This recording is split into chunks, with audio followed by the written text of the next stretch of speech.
Hello, and welcome back to English in Fluency. I am your host, Alex, and I am so happy you are here with me today. Take a deep breath. Relax your shoulders. Today, we are not just learning words or grammar rules. Today, we are looking at the horizon. We are looking at your future.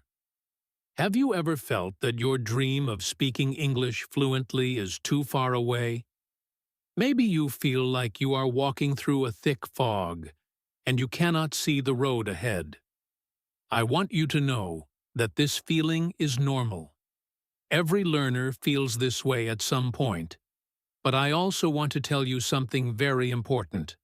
The fog will lift. The sun will come out. Your English future is bright. Today, we are going to practice your listening and speaking skills through a story about a young man named Leo. Leo is just like you. He has dreams, he has fears, and he wants to grow.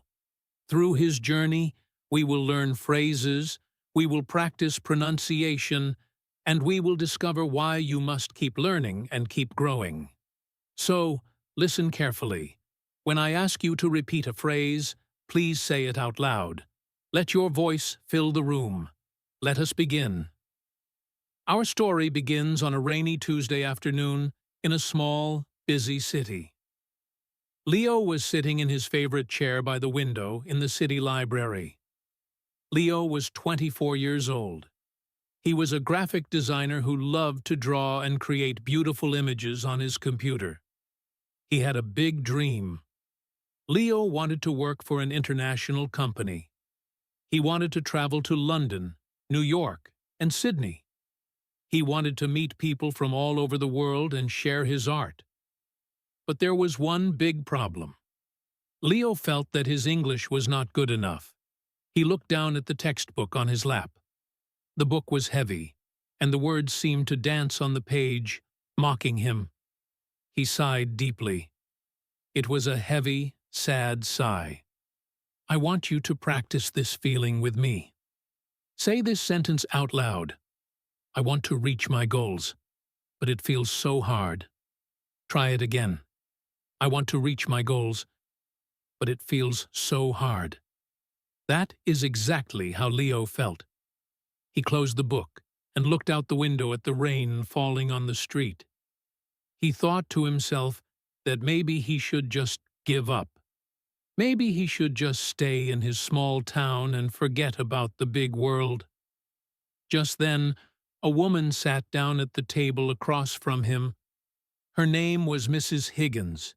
She was an older woman with bright silver hair and a kind face that was full of wrinkles from smiling too much.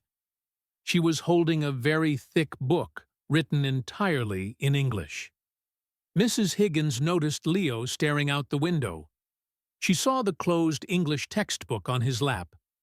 She smiled gently and spoke to him. She asked him if the rain was making him sad. Leo was surprised. He was nervous to speak, but he answered her. He said that it was not the rain, but the book that was making him sad. Mrs. Higgins laughed softly. It was a warm sound, like a fire crackling in a fireplace. She told him that books are supposed to be our friends, not our enemies. Leo explained his situation. He told her that he had been studying for 2 years. He said that he could understand reading quite well, but when he tried to speak, his mind went blank. He felt stupid. Mrs. Higgins listened patiently. She did not interrupt him. When Leo finished speaking, she leaned forward. She told him a secret. She said that when she was young, she moved to a new country and did not speak a word of the language. She felt lonely and scared. But she learned one important lesson. She said that language is like a garden. You cannot plant a seed today and expect a giant tree tomorrow. You must water it, give it sunlight, and be patient. She looked Leo in the eyes and said that as long as he kept watering his garden, his future would be bright. I want you to listen to that phrase again. As long as you keep watering your garden, your future is bright. Now, I want you to repeat a version of this for yourself. Say this out loud. I am growing every day. Say it with confidence. I am growing every day. Even if you do not see the flowers yet, the roots are growing deep underground. Leo looked at Mrs. Higgins. He asked her what he should do when he felt like quitting. Mrs. Higgins tapped the cover of her book. She told him that he needed to stop looking at English as a test he had to pass. Instead, he should look at it as a key. A key opens doors. She asked him to imagine the door he wanted to open. Leo closed his eyes. He imagined a bright, modern office in London. He imagined himself laughing with colleagues during a lunch break, speaking English easily and naturally. The image made him smile. Mrs. Higgins saw his smile and told him to hold on to that picture. She gave him a challenge. She told him that for the next week he was not allowed to study grammar rules. Instead, he had to listen to one story every day and speak out loud to himself for 5 minutes. Just 5 minutes. Leo thought this sounded too simple. He asked if that was really enough. Mrs. Higgins nodded. She said that consistency is more important than intensity. It is better to walk a little bit every day than to run once and never run again. Let us pause the story for a moment and talk about consistency. This is a very common word in English learning. Consistency means doing something regularly. It means you do not stop. Think about your own habits. Do you study for 3 hours on Sunday and then do nothing for the rest of the week? That is not consistency. It is better to listen to this channel, English in Fluency, for 10 minutes every morning while you drink your coffee. That is consistency. Let us practice a sentence about this. Repeat after me.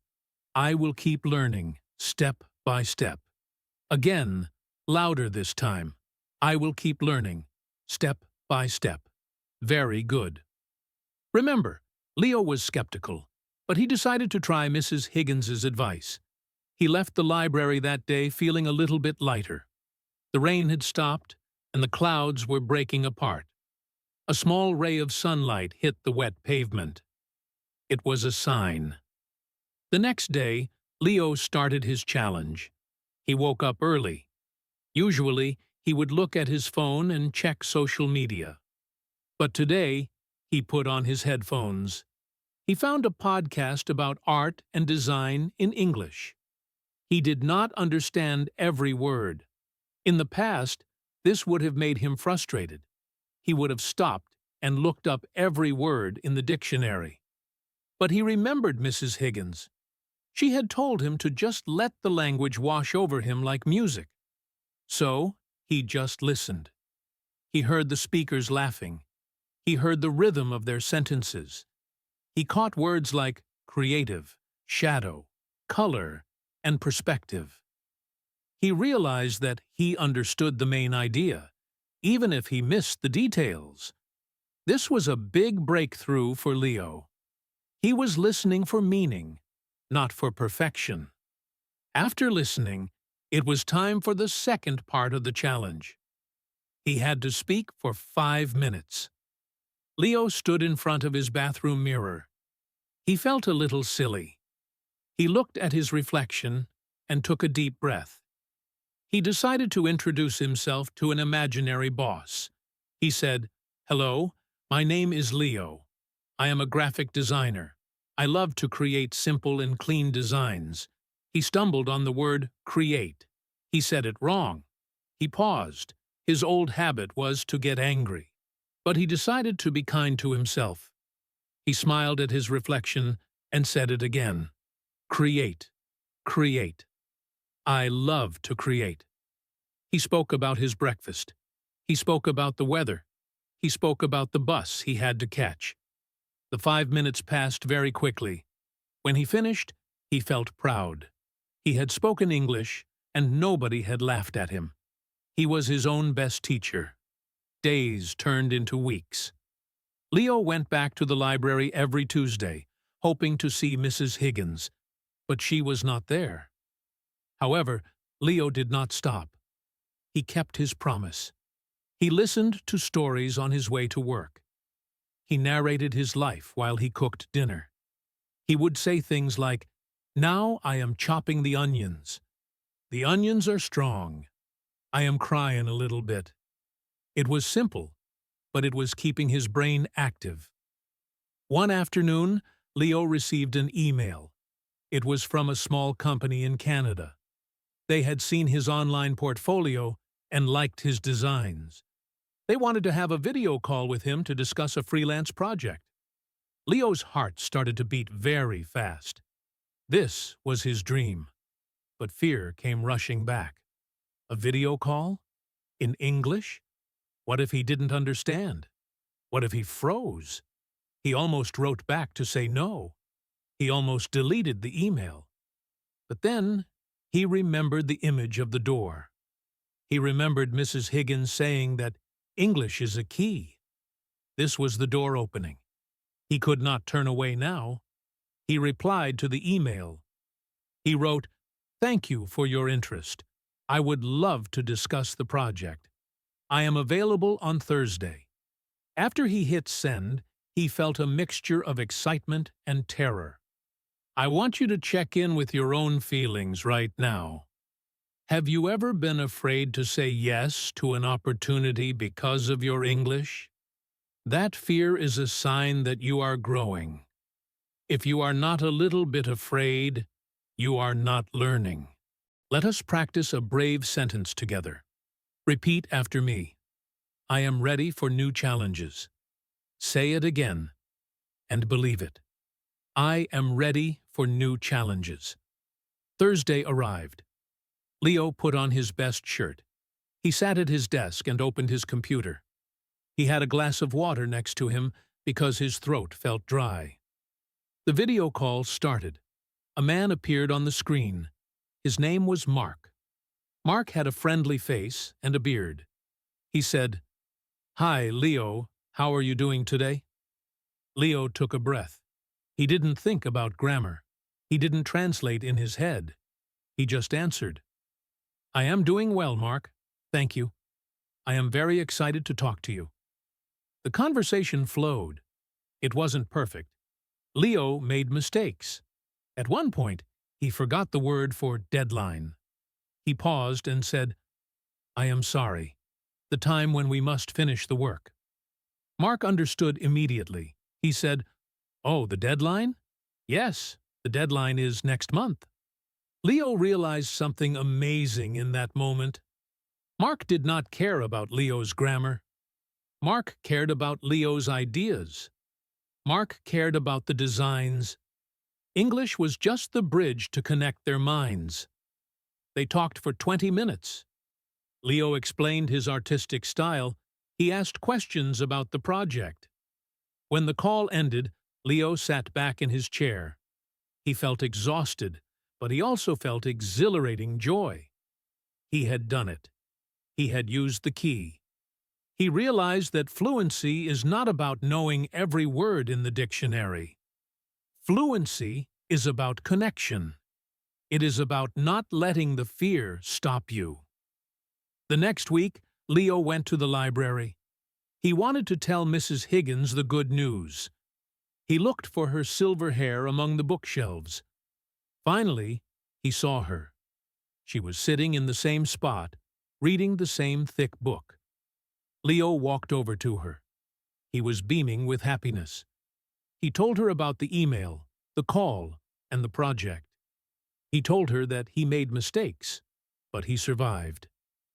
Mrs. Higgins closed her book and clapped her hands quietly. She told Leo that she was proud of him. She said that he had learned the most important lesson of all. He asked her what that was. She smiled and said, "You learned that you are enough. Your English is a tool, and you are the master of that tool." She then gave him a piece of advice for the future.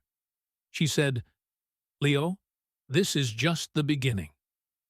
You will have hard days again. You will feel stuck again. But remember this feeling of success. Keep it in your pocket. When the road gets foggy, pull out this memory and let it be your light." This is advice for you too, my dear listeners. You will have days where you feel like you are not improving. You might feel like you are on a plateau, a flat place where you cannot go up. When that happens, look back at how far you have come. Think about the first time you tried to read a sentence. Think about the first time you understood a video in English. You have grown so much. Leo continued to work with the Canadian company. It was not always easy. Sometimes he misunderstood instructions and had to ask for clarification. He learned phrases like, "Could you please repeat that?"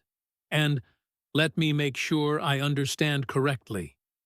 He learned that asking for help is not a weakness. It is a strength. It shows that you care about doing a good job. Let us practice these useful phrases. They are very important for your future conversations. Repeat after me. Could you please repeat that? Good. Now try this one. Let me make sure I understand. Excellent. Using these phrases gives you time to think and shows you are engaged in the conversation. Months passed, and Leo's confidence grew. He started to join online communities for designers. He started to comment on posts in English. He even started his own small blog where he shared his art and wrote short descriptions in English. He was no longer just a learner. He was a user of the language. He was living in English. One day, he was walking through the park, the same park where he used to walk with his head down. He looked up at the sky. It was a brilliant blue. He realized that his world had become bigger. The borders of his small town were no longer his limits. He could work with anyone, anywhere. His future was not just bright, it was limitless. Now, we must walk through that door with him. You see, many learners think that once they pass an exam or get a job, the journey is over. But the truth is, the journey never truly ends. It just changes. It becomes deeper. It becomes more exciting. We are going to follow Leo as he takes his biggest step yet. We are going to travel with him to London. We will experience his confusion, his small victories, and the new friends he meets along the way. As you listen, pay attention to the emotions. Language is not just logic, it is emotion. If you can feel what Leo feels, you will remember the English phrases much better. Let us step onto the plane with Leo. Leo arrived at Heathrow Airport in London on a grey, cloudy morning. He had his backpack, his suitcase, and a heart full of nervous energy. He stepped off the plane and followed the signs for arrivals. Immediately, he was surrounded by a river of English. But this was not the English he heard in his textbooks. It was not the slow, clear English of Mrs. Higgins. This English was fast. It was messy. It was full of slang and strange accents. He heard a security guard shouting, "Move along, please. Keep it moving." He heard a mother talking to her child. "Come on, love. Be a good lad." Leo felt a wave of panic. He thought to himself, "Do I really know English? I understand nothing." This is a very common shock. When you move from the classroom to the real world, the speed can be frightening. It feels like trying to drink water from a fire hose.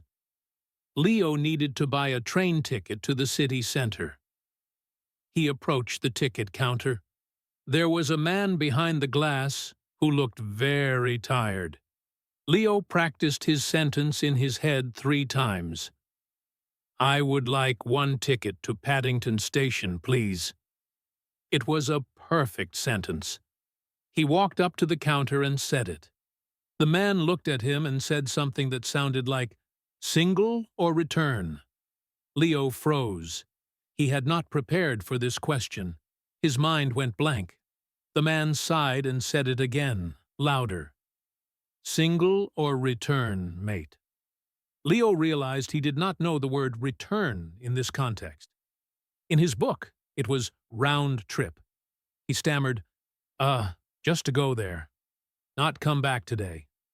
The man nodded and said, "Right, a single then. That'll be £25. Leo paid and walked away, his face burning with embarrassment. He felt small. Let us pause here. Have you ever had a moment like this? You prepared a perfect sentence, but the other person said something unexpected, and you panicked. It happens to everyone. Even native speakers misunderstand each other.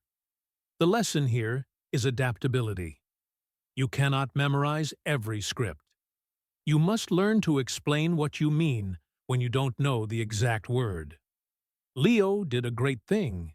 He explained, just to go there, not come back. That is called circumlocution. It means talk and around the word. Let us practice this skill. Imagine you forget the word for umbrella. How would you describe it?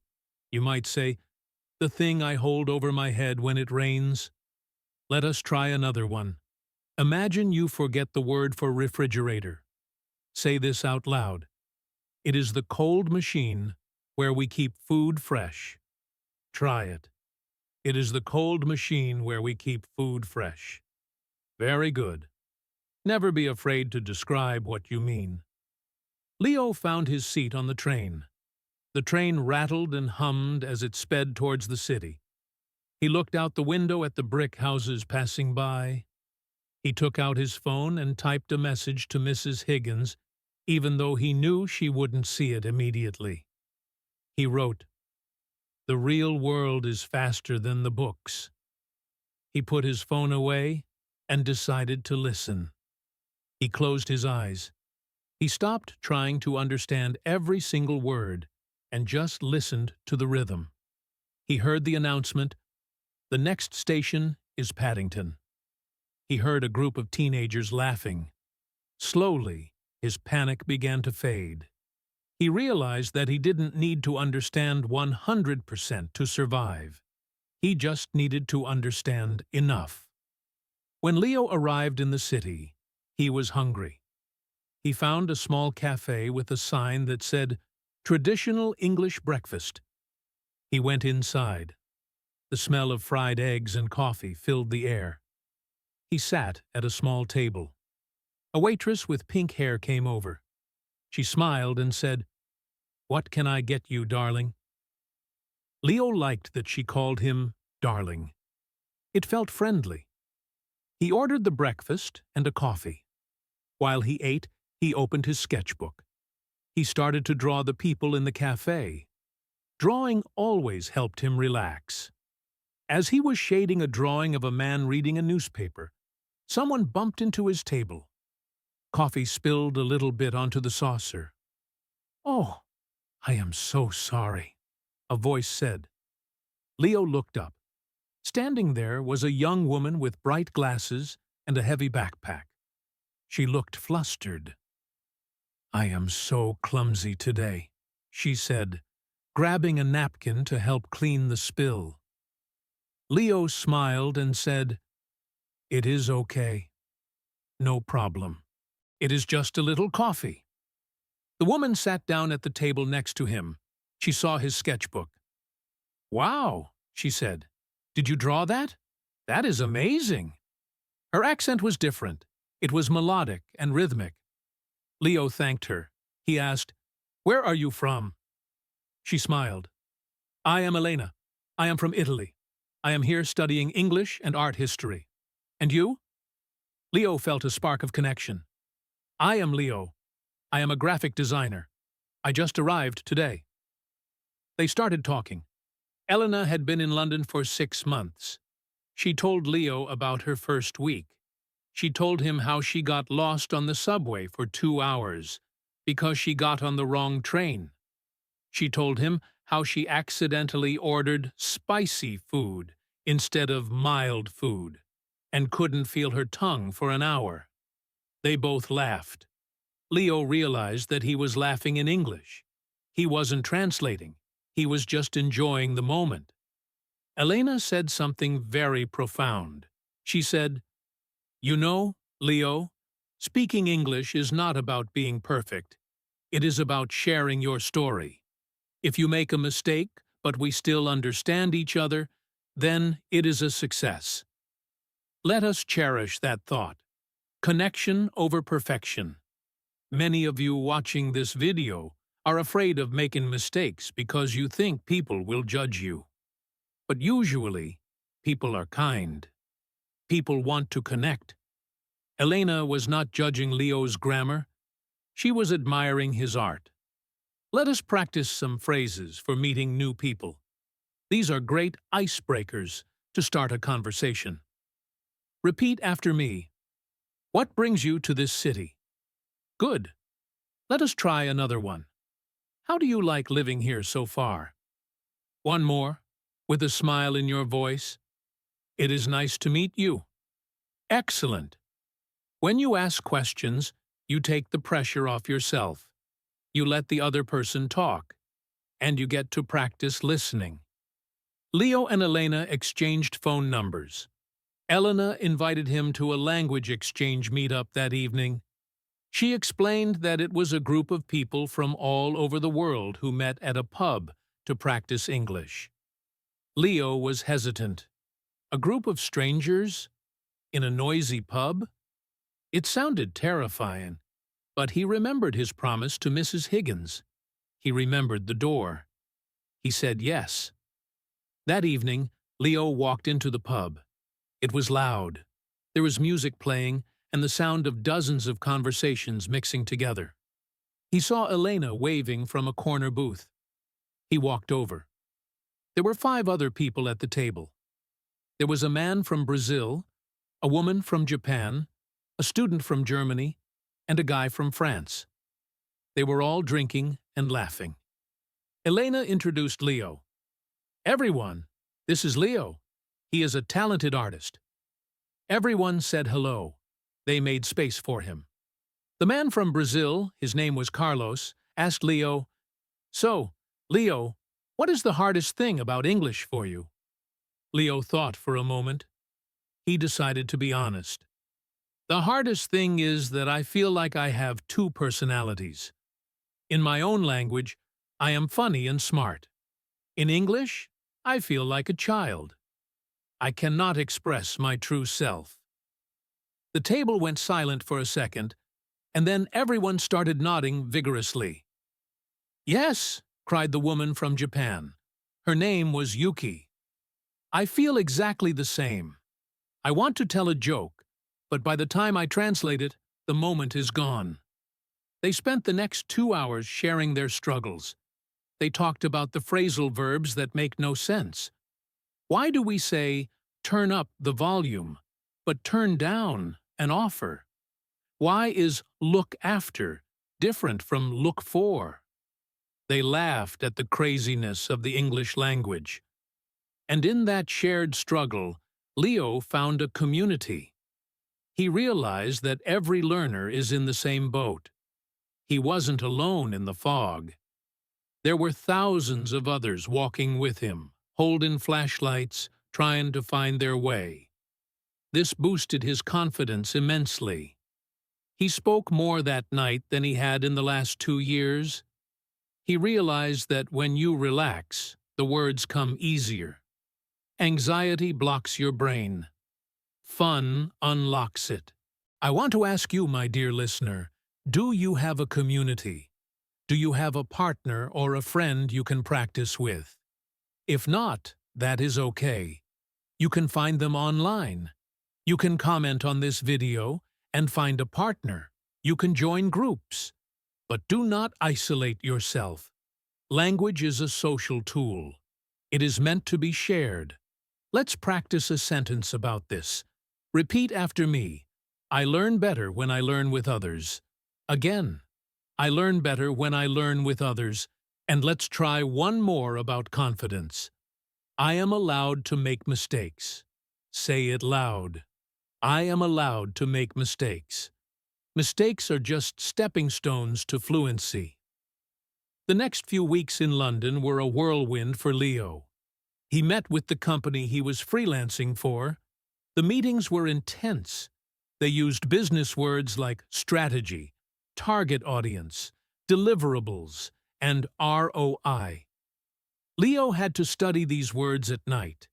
He kept a small notebook in his pocket.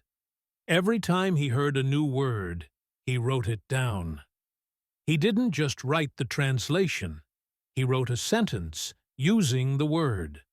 For example, when he learned the word feedback, he didn't just write the meaning.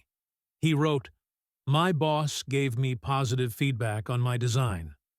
This is a very effective technique. Context is king. Never learn a word alone. Always give it a home in a sentence. One rainy afternoon, Leo was walking past a bookstore. He decided to go in to escape the rain. He wandered to the children's section. He saw a book about a bear who lost his hat. He picked it up and started reading. The English was simple, but the story was funny. He realized that reading children's books was actually very helpful. The sentences were clear. The grammar was correct. And he could finish a whole book in 10 minutes, which made him feel accomplished. He bought the book. He decided he would read it to his young niece when he went back home. He also bought a novel for teenagers. It was a mystery story. He challenged himself to read one chapter every night before bed. Reading is one of the best ways to improve your vocabulary and your grammar intuition. When you read, you see how sentences are built. You don't have to memorize rules. You start to feel what is right. If you are a B1 or B2 learner, I highly recommend reading Graded Readers. These are books written specifically for learners at your level. They have exciting stories, but use vocabulary that you can understand. It is much better to enjoy a simple book than to struggle with a difficult one. Let's practice a commitment phrase. Repeat after me. I will read something in English every day. One more time. I will read something in English every day. Even if it is just a social media post or a news headline, keep your eyes on the language. Leo's time in London was coming to an end. He had one final challenge. Elena had invited him to give a short presentation about his art at the language exchange group. It was just 5 minutes, but Leo was terrified of public speaking. Speaking one-on-one was one thing, but speaking to a group? That was a nightmare. He almost canceled. He told Elena he was sick, but Elena knew him better now. She said, "Leo, remember why you came here. You came to grow. Fear is just excitement without breath. Breathe through it." So, Leo prepared. He made slides. He practiced in front of the mirror in his hotel room. He practiced until he knew his speech by heart. The night of the presentation arrived. The pub was crowded. Leo stood up in front of about 20 people. His hands were shaking. He held the microphone. He looked at the faces in the crowd. He saw Elena smiling and giving him a thumbs up. He saw Carlos nodding encouragingly. He took a deep breath. "Hello, everyone," he began. His voice was a little shaky. "My name is Leo, and I see the world in colors." He started to show his slides. He talked about how he uses color to show emotion. He showed a drawing of the rainy street in his hometown, and then a drawing of the busy London subway. He explained how his feelings changed from gray to technicolor. As he spoke, He forgot about his notes. He looked at the people. He saw them listening. He saw them nodding. They were interested in his story. They weren't counting his grammar mistakes. They were connected to his message. When he finished, there was a moment of silence, and then everyone clapped and cheered. Carlos shouted, "Bravo, Leo!" Elena ran up and hugged him. Leo felt a rush of adrenaline. He had done it. He had spoken to a crowd in his second language. He felt like he was 10 feet tall. That night, walking back to his hotel, Leo realized that his English future was not just bright. It was already here. He was living it. He wasn't waiting to be fluent to live his life. He was living his life while becoming fluent. This is a crucial mindset shift. Do not wait until your English is perfect to apply for that job, or to take that trip, or to speak to that person. Do it now. Do it with your broken English. Do it with your mistakes. The growth happens in the doing. But as we know, life is not a straight line. After the excitement of London faded, 6 months passed. Life had returned to normal. He was working on freelance projects from his small room. He was still chatting with his friends online. But something was wrong. Leo felt frustrated. He noticed that he was using the same words over and over again. Every time he wrote an email, he used good, bad, interesting, and happy. He wanted to say more complex things, but he couldn't find the words. He felt like his English had hit a wall. He was no longer a beginner, but he wasn't advanced either. He was stuck in the middle. This is called the intermediate plateau. Imagine climbing a mountain. At first, the climb is steep and exciting. You look down and see how high you have gone. But then, you reach a flat part. You walk and walk, but you don't seem to go any higher. The view doesn't change. You feel stuck. One Friday evening, he decided to watch an American action movie. He thought, I went to London. I can speak English. I don't need subtitles. He turned off the subtitles and pressed play. 10 minutes later, Leo turned the TV off in anger. The actors spoke too fast. They mumbled. They used slang he had never heard. He understood maybe 30% of the movie. He threw the remote control onto the sofa. He felt like a failure. He thought, maybe I haven't learned anything. Maybe London was just luck. This is a very dangerous moment for a learner. When you try to jump to the next level and fail, it is easy to lose confidence. But Leo did not quit. He did what he always did when he was confused. He went to the library. However, Mrs. Higgins was not there. Instead, he saw a flyer on the community board. It said, Cinema Club, discussing movies in English, Saturdays at 2 p.m. Leo hesitated. He felt shy again. But his boredom was stronger than his fear. He decided to go. The club was held in a small room at the back of the library. There were only 4 people. The leader was a man named David, a retired teacher who loved films. Leo sat down. They were discussing a classic black-and-white movie. David asked Leo, "What did you think of the protagonist's motivation?" Leo understood the question, but he panicked. Protagonist? Motivation? These were big words. He stammered, "I think he is good man. He wants good things." Leo blushed. He sounded like a child again. He knew the ideas in his head were complex, but the words coming out of his mouth were simple. He went home that day feeling defeated. He called Elena on video chat. "Elena," he said, "I am stuck. I cannot get better. I am using baby language." Elena laughed. She was eating pasta while she talked. "Leo," she said, "you are not stuck. You are just comfortable. You have stopped challenging your brain. You need to stop studying and start stealing." Leo was confused. "Stealing?" he asked. "Yes," Elena said. "You need to steal phrases from movies. You need to steal emotions. You need to do shadowing." Elena explained that watching a movie for fun is different from watching a movie to learn.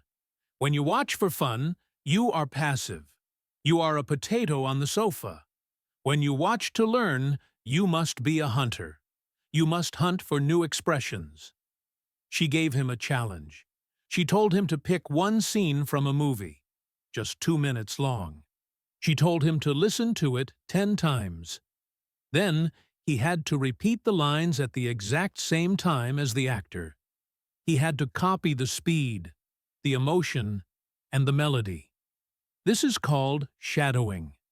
It is one of the most powerful techniques for breaking the plateau. It connects your ears to your mouth. Leo decided to try it. He chose a scene from his favorite animated movie. The character was angry. The line was, "I am absolutely sick and tired of your excuses." Leo listened. Then he tried to say it. "I am sick and tired." It sounded robotic. It lacked soul. He tried again. He stood up. He imagined he was the character. He scrunched up his face. He shouted, "I am absolutely sick and tired of your excuses." He did it again. And again. By the 10th time, he wasn't translating. He was feeling the anger. The phrase sick and tired became one unit in his brain. He didn't think about sick plus tired. He just knew that sick and tired meant very annoyed. This is how native speakers talk. We speak in chunks, not individual words. Let us practice this right now. I want you to act with me. I want you to say this phrase with emotion. Imagine you are waiting for a bus that is late. You are annoyed. Repeat after me. I can't believe this is happening again. Come on, put some energy into it. I can't believe this is happening again. Good. Now try a happy one. Imagine you just won a prize. Say, "I am over the moon." Again. I am over the moon. Can you feel the difference? When you add emotion, your brain remembers the English better. Leo spent the next month doing this active watching. He didn't watch whole movies. He watched clips. He dissected them. He wrote down phrases like, "Let's call it a day," "It slipped my mind," and "hanging in there." He realized that these idioms were the spice of the language. Without them, his English was bland, like food without salt. He started using these phrases in his emails. Instead of writing, "I am busy," he wrote, "I am swamped right now." Instead of "I forgot," he wrote, "It slipped my mind." He noticed that his clients responded differently. They treated him more like a professional and less like a student. He was sounding more natural.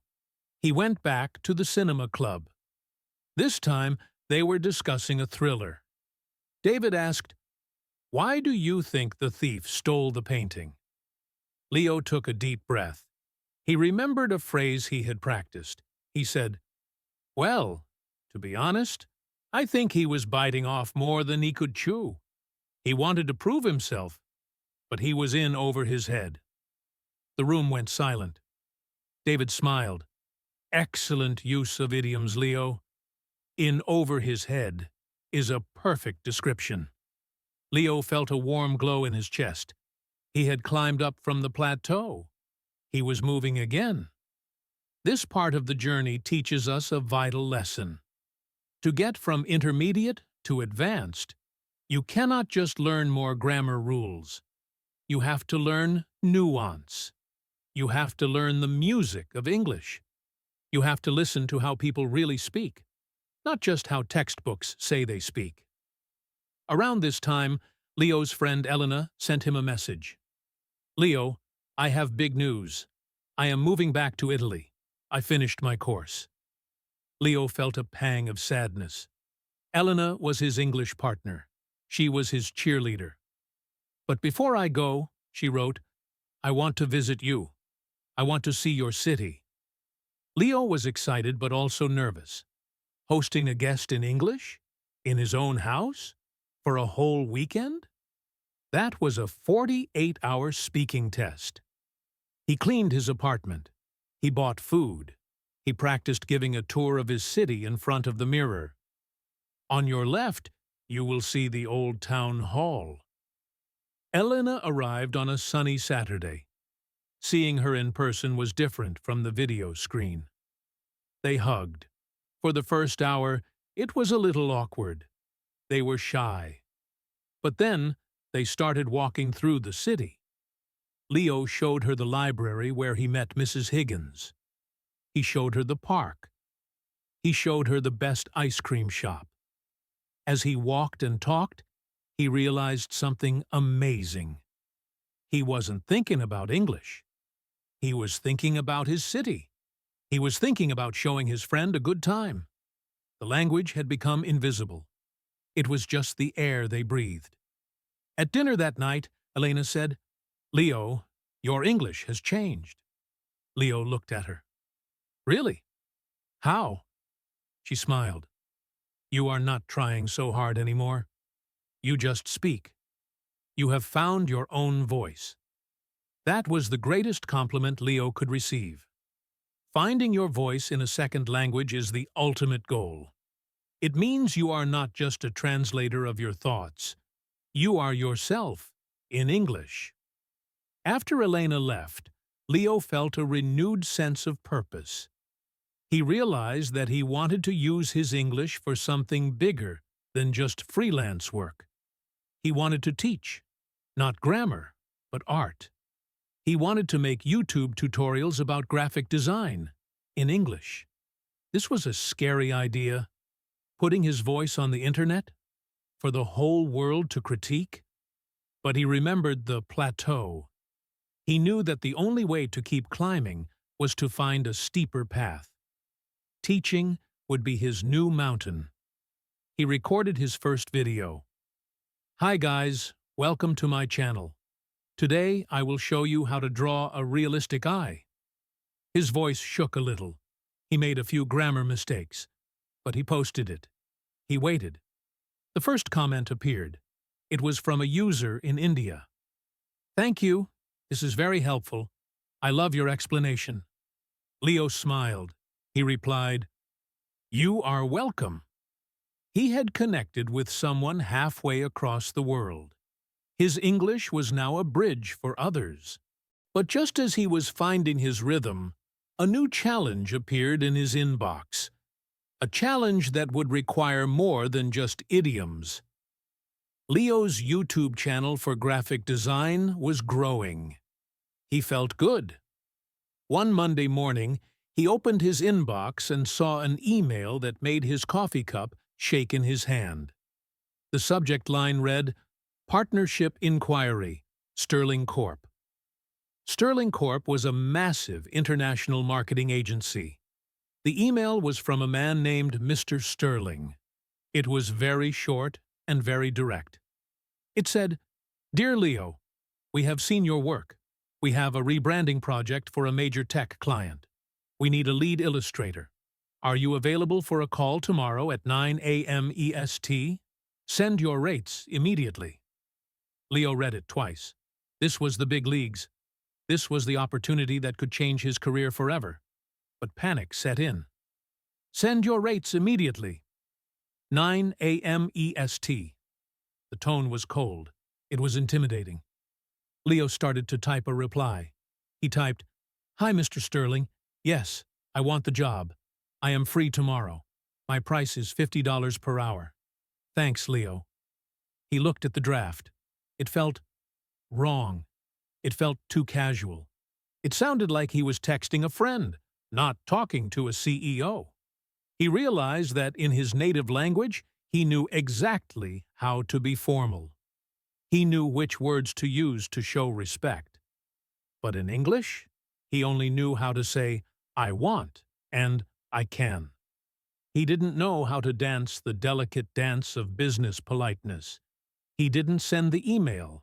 Instead, he did something smart. He went to an online forum for freelancers and searched for how to reply to a big client. He learned his first lesson of business English, the directness trap. In casual English, being direct is fine. I want a coffee. Give me the pen. But in business English, being too direct can sound rude or aggressive. He learned that he needed to use modal verbs like could, would, and may to soften his language. He learned that instead of saying, I want, he should say, I would be interested in. Instead of, I am free, he should say, I am available. He rewrote his email. Dear Mr. Sterling, thank you for reaching out. I would be very interested in discussing this partnership. I am available for a call tomorrow at 9 a.m. EST. Regarding my rates, I have attached a rate sheet for your review. I look forward to speaking with you. Sincerely, Leo. He read it out loud. It sounded professional. It sounded confident. He hit send. Let us practice this softening technique right now. It is the most important skill for your job. I want you to take a rude sentence and make it polite. Here is the rude sentence. Wait for me. That is a command. Now, make it polite using could. Repeat after me. Could you please wait for a moment? Excellent. Let us try another one. Rude. Send me the report. Polite. Would you mind sending me the report? Try that. Would you mind sending me the report? Very good. When you use would you mind, the answer is usually no, I don't mind, followed by the action. It is a magic key that opens doors without kicking them down. The next day, Leo put on a crisp white shirt, even though it was a video call and he was wearing pajama pants on the bottom. He sat in front of his computer. The call connected. Mr. Sterling appeared. He was an older man with a serious face and glasses. He didn't smile. Good morning, Leo, he said. Let's get straight to the point. We need high-quality work, and we need it fast. The deadline is 2 weeks. Can you do it? Leo felt a lump in his throat. 2 weeks? That was impossible. A project of this size usually took a month. His old instinct was to say, no, that is too short. But saying no to a client is dangerous. It ends the conversation. Leo remembered a technique he read about called the positive no. This is where you say no to the request, but yes to a solution. You don't close the door, you offer a different door. Leo took a breath. He looked at the camera. He said, I understand that time is critical for this launch. However, to ensure the high quality you expect, 2 weeks might be too tight.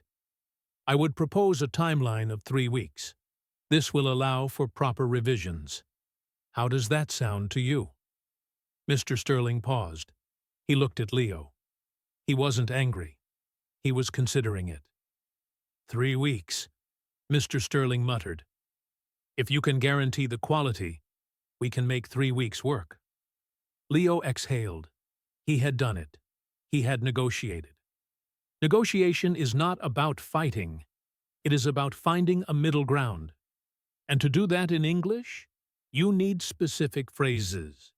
You need phrases that show you are listening, but also standing your ground. Let us practice a few negotiation phrases. Imagine someone offers you a price that is too low. Do not say, that is too cheap. That is insulting. Instead, say this, I was hoping for something closer to, and then say your price. Let's try it. I was hoping for something closer to $100. Repeat it. I was hoping for something closer to $100. Good. Here is another one for when you disagree. Instead of, I disagree, say, I see your point. but I have a different perspective. This is very respectful. Try it. I see your point, but I have a different perspective. Using these phrases makes you look like a professional who controls their emotions. The project finished successfully. Sterling Corp was happy. They paid Leo, and they even gave him a bonus. But the biggest reward was not the money. It was the confidence. Leo realized that he could swim with the big fish. He realized that business English was just a set of tools. Once you have the tools, the polite phrases, the negotiation tactics, the email etiquette, you can build anything. He sent a thank you email to Mr. Sterling. It was a pleasure working with you. I learned a lot from this process. Mr. Sterling replied, "Good job, Leo. You are a true professional. Keep in touch." That word, professional, meant the world to Leo. It meant he was no longer just a guy learning English. He was a professional operating in English. Time moves quickly when you are growing. 5 years had passed since Leo started his English journey. Leo was now 29 years old. He was no longer just a graphic designer. He was an art director at a creative agency. He had clients in London, New York, and Tokyo. He spoke English every single day. He dreamt in English. He argued in English. He told jokes in English. The language was no longer a tool he carried in his backpack. It was like his right hand, a part of him. But Leo had not forgotten where he came from. Every Tuesday afternoon, he volunteered at the local community center. He taught a free class called Art and English. It was a class for beginners who wanted to express themselves creatively while practicing the language. One rainy Tuesday, Leo was setting up the easels in the classroom. The rain was drumming against the window, just like it did on that day in the library so many years ago. A young woman walked in. Her name was Maya. She was holding a sketchbook tight against her chest. She looked terrified. Her shoulders were hunched, and she was looking at the floor. Leo saw her and immediately recognized that look. It was the look of, "I am not good enough." It was the look of fear. Leo walked over to her. He smiled warmly. "Hello," he said. "Welcome to the class." Maya looked up. Her eyes were wide. I am sorry," she whispered. "My English is very bad. Maybe I should go." Leo's heart melted. He remembered sitting across from Mrs. Higgins. He remembered feeling like the words were dancing on the page to mock him. He looked at Maya and said, "Maya, you do not need to be sorry. You are exactly where you need to be." He pulled out a chair for her. 5 years ago, Leo told her, I sat in a library and almost gave up. I thought I would never speak. But someone told me that language is a garden. You just have to water it. Maya smiled a little bit. "A garden?" she asked. "Yes," Leo said. "And today, we are going to plant some seeds." Throughout the class, Leo didn't just teach art, he taught confidence. When Maya struggled to find the word for shadow, Leo didn't correct her grammar. He waited. He encouraged her. He used the same phrases Mrs. Higgins had used with him. "Take your time," he said. "You are doing great. Mistakes are proof that you are trying." By the end of the class, Maya was laughing. She had drawn a beautiful picture of a tree, and she had written the word growth underneath it in bold letters. As she left, she turned to Leo and said, "Thank you, teacher. I feel hopeful." That word, hopeful, hit Leo like a lightning bolt.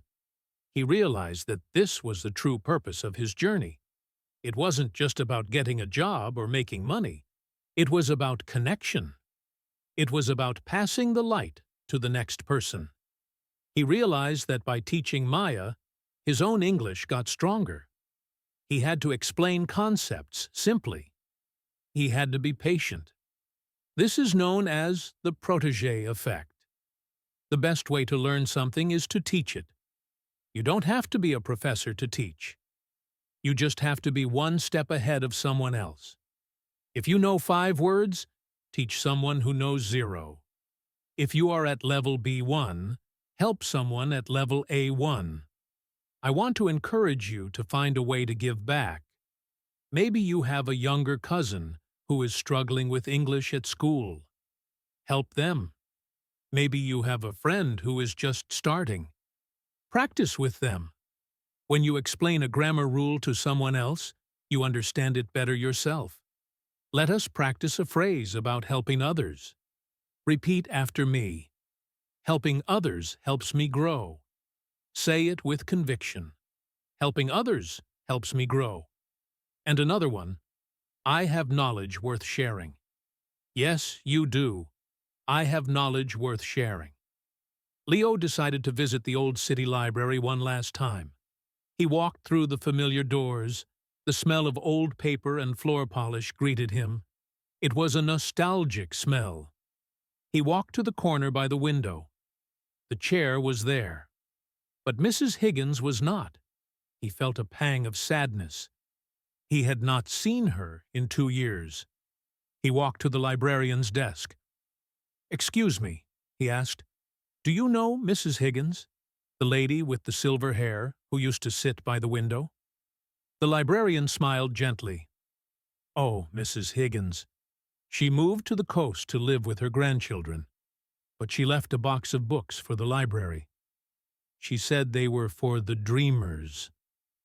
Leo asked to see the box. Inside, there were dozens of English books. On top was the thick book she used to read. Leo opened it. On the inside cover, there was a handwritten note. It said, "To those who seek the world is seeking you. Keep the door open." Leo traced the letters with his finger. He took out a pen. Underneath her note, he wrote his own. "And when you walk through the door, hold it open for the next person. Leo." He closed the book and placed it back in the box. He knew that someday another Leo would find it. Another confused, scared learner would open that book and find hope. The cycle would continue. This brings us to the topic of maintenance. How do you keep your English alive for the rest of your life? Many learners worry that if they stop studying, they will forget everything. It is true that if you don't use it, you lose it. But maintenance is different from studying. You don't need to do grammar exercises for the rest of your life. You just need to live your life in English. Leo didn't study anymore. He just lived. He read the news in English. He watched movies in English. He wrote his grocery lists in English. He talked to his cat in English. Here is my lifelong fluency plan for you. It is simple. Rule number 1. Change your environment. Change the language on your phone to English.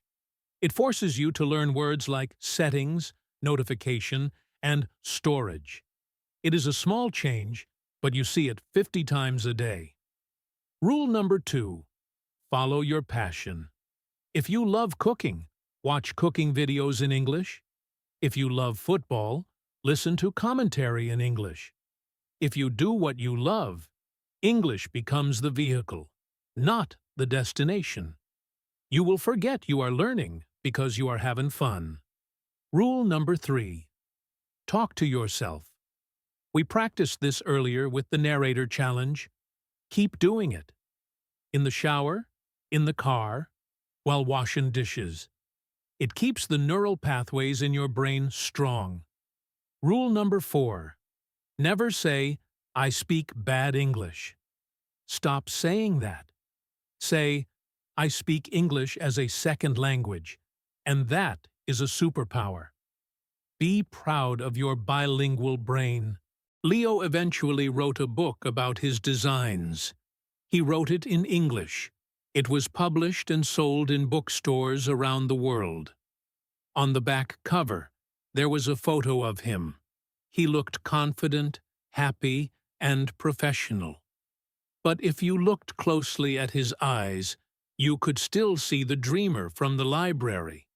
He dedicated the book to Mrs. H, who gave me the key. One day, Leo was at a book signing in London. A long line of people waited to meet him. At the front of the line was a young man. He looked nervous. He was holding Leo's book. "Hello," the young man said. "My name is Hero. I am learning English. It is very hard." Leo smiled. He took the book. He looked Hero in the eyes. He saw the fear. He saw the potential. "Hero," Leo said clearly and slowly, "it is hard, but it is worth it. Your future is bright. Keep learning. Keep growing." Hero smiled, a big, genuine smile. "Thank you," he said. "I will." And that is where we end our story. But actually, it is where your story begins. You are Hero. You are Maya. You are Leo. You have the same potential inside you right now. You might feel like you are in the rain, but the sun is just behind the clouds. You might feel like you are on a plateau, but the mountain peak is waiting. You might feel scared of the business meeting, but you have the tools to succeed. I want you to take a moment to visualize your own future. Close your eyes one last time. Imagine yourself 5 years from now. Where are you? Who are you talking to? Are you traveling? Are you teaching? Are you leading a team? See that version of yourself. That person is waiting for you. Every video you watch, every word you learn, is a step toward meeting that person. Do not keep them waiting. We have covered so much in this series. We learned about consistency, watering the garden every day. We learned about courage, speaking even when your voice shakes. We learned about shadowing, copying the emotions of native speakers. We learned about connection, finding a community, and not being perfect. We learned about business English, being polite, firm, and professional. And finally, we learned about legacy, helping others climb the mountain. These are the keys to the kingdom. You have them now. They are in your pocket. Use them. I want to leave you with a final challenge, a challenge that will last for the rest of your life. Promise yourself that you will never stop being curious. Language is a living thing. It changes. New words are invented every year. Slang changes. Culture changes. Stay curious. Ask, why? Ask, how do you say that? Wonder about the world. A curious learner never gets old. A curious learner never gets stuck. And please, do not be a stranger to this channel. English in Fluency is your home. It is your library. You can always come back here when you need motivation. You can always come back when you need to practice. I will be here. The videos will be here. The community in the comments will be here. We are your team. If this long journey has helped you, if it has sparked a fire in your belly, please consider subscribing. It is the best way to say, "Thank you, Alex." It helps me continue to make content for you. Share this video with someone who needs to hear it. Maybe you know someone who is about to give up. Send them this video. Tell them, listen to Leo's story. It is not over yet. Leave a comment below. I want you to write your own dedication. Leo dedicated his book to Mrs. Higgins. Who do you dedicate your English journey to? Is it for your children? For your parents? For your future self? Write it down. I dedicate my learning to... When you write it, it becomes real. I will read every single one of your dedications. Thank you for your time. Thank you for your trust. Thank you for your effort. Learning a language is an act of bravery. You are brave. You are capable. You are enough. Go out there and speak. Go out there and make mistakes. Go out there and live your life in full color, in high definition, in English. I am Alex. This is English in Fluency. Keep learning. Keep growing. Your future is bright. Goodbye, my friends. See you in the next video.